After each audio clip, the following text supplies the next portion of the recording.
इंद्र के पाप की वजह से महिलाओं को मिली मासिक धर्म की यातना। जानिए पीरियड्स के पीछे की पौराणिक कथा। मासिक धर्म यानी पीरियड्स को लेकर भागवत पुराण में एक कथा है। इंद्र ने खुद को ब्रह्म हत्या के पाप से छुड़ाने के लिए अपने पाप का कुछ अंश स्त्री को दे दिया और महिलाओं को मासिक धर्म की यातना मिली। महिलाओं को हर महीने पीरियड्स यानी कि मासिक धर्म से गुजरना पड़ता है। आज के ज़माने में पीरियड्स के कई वैज्ञानिक कारण मौजूद हैं। हालांकि सदियों पुरानी पौराणिक कथाओं में भी इसका जिक्र मिलता है। भागवत पुराण के अनुसार इंद्र देव की एक गलती की वजह से स्त्रियों को मासिक धर्म का वरदान मिला था। पढ़ें पीरियड्स की पौराणिक कथा विज्ञापन। भागवत पुराण के मुताबिक एक बार गुरु बृहस्पति इंद्र देव से नाराज हो गए। असुरों ने इस मौके का फायदा उठाकर देवताओं पर आक्रमण कर दिया। राक्षसों ने देवताओं को हराकर इंद्रलोक पर कब्जा कर लिया। इंद्रदेव को मजबूरन अपना आसन छोड़ना पड़ा। वे मदद के लिए जगत गुरु ब्रह्मा के पास पहुंच गए। ब्रह्मा ने इस समस्या के निवारण के लिए इंद्र को किसी ब्रह्मज्ञानी की सेवा करने। ब्रह्मा के कहे अनुसार इंद्र एक ब्रह्मज्ञानी की सेवा करने लगे। उस ब्रह्मज्ञानी की मां एक असुर थी। इंद्र इस बात से अनभिज्ञ थे। वह जो भी सामग्री ब्रह्मज्ञानी को चढ़ाते वह असुरों के पास चली जाती।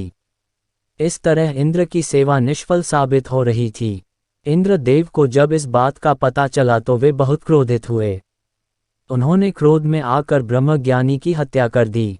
इस तरह इंद्र पर ब्रह्म हत्या का पाप चढ़ गया। वे जहां भी जाते ये पाप राक्षस के रूप में उनका पीछा करता।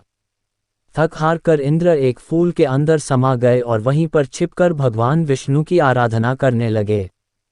कई सालों तक तपस्या करने के बाद विष्णु इंद्र से प्रसन्न हो गए।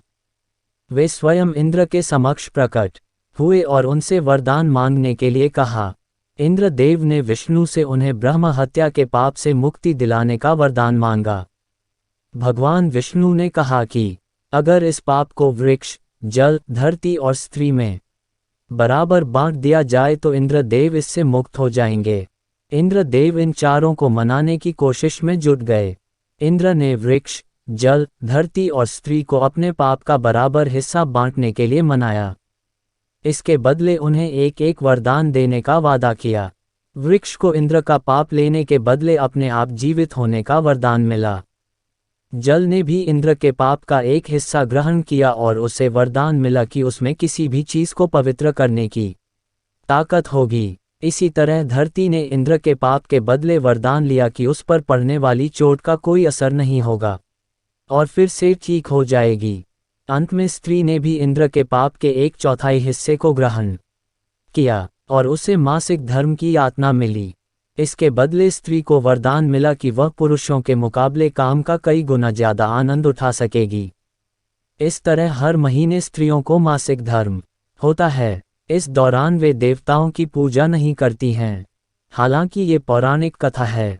मासिक धर्म का वैज्ञानिक पहलू अलग है।